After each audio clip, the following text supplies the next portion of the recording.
What's happening, guys? It's your boy Cdwoods here, coming at you with another video, but this is not going to be a basketball video. This is going to be a Seattle Seahawks video, because all I've heard, because I'm a Seattle fan, is about the pass interference, yada yada yada yada. I think we know what kind of opinion I'm going to have on this video already, just because of the way I'm talking about it. I think everyone else is wrong, baby. So obviously I'm going to have to back up my point, otherwise I'm going to have some angry Falcons fans and, just every other fan, because the NFL is painting us as the bad guys here. So before I start the video, I want you to go see the Russell Wilson mic'd up video, and then I want you to see the real play that they're using at the end of the video. Because the real play, Julio Jones obviously hit Sherman in the head, but on the Russell Wilson mic'd up, they use an earlier clip from the game where he's just running free to make it look like nothing happened, to paint us more as a bad guy. So they really need to stop that. But let's just get into the video. Alright, so before we even start talking about the play itself, we gotta go over the type of situation this is. This is the game deciding situation.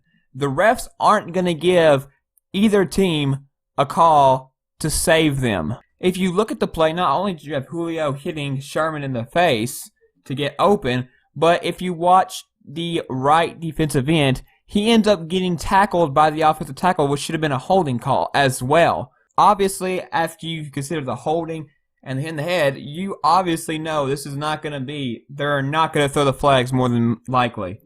This is going to be, can Julio come down with the ball with Sherman draped on him? Period. And he didn't. But now let's go into the call. So I remember a certain Super Bowl 49 play. If Samari Brown, if you're watching, I'm not saying this wasn't a defensive pass interference. It wasn't.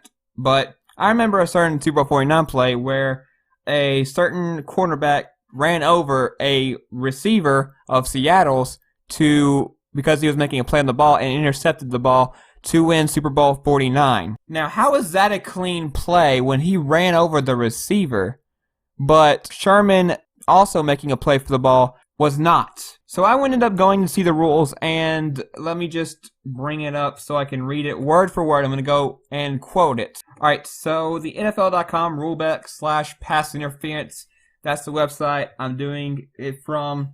Alright, so I'm going to quote from here.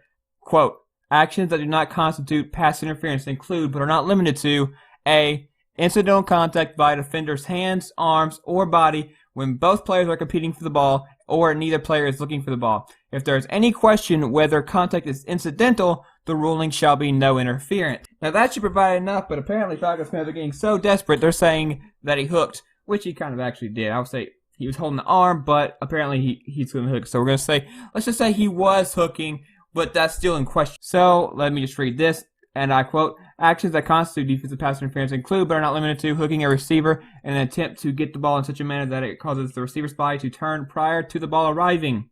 So now that I read that, we have to also think that on top of this being a physical play and them allowing stuff, if there's any question, they also can't throw the flag, on top of it being a physical play. So when I saw the play, the thing I saw, Julio Jones goes up and is already turning.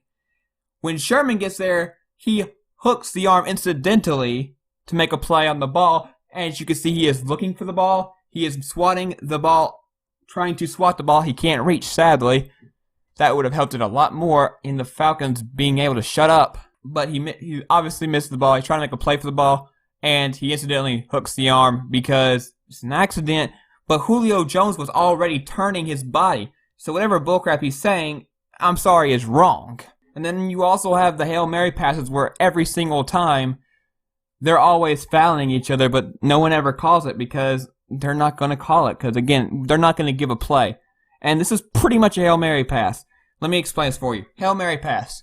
A Hail Mary is a deciding point in the game where the quarterback is just chucking it up there and hoping his receiver comes down with the ball for a touchdown.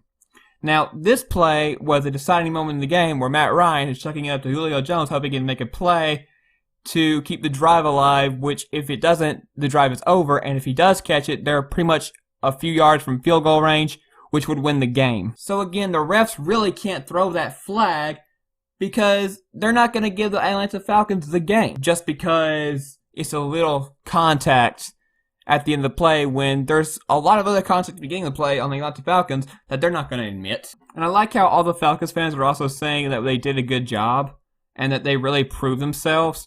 Seattle was playing terribly that game in the third quarter, especially.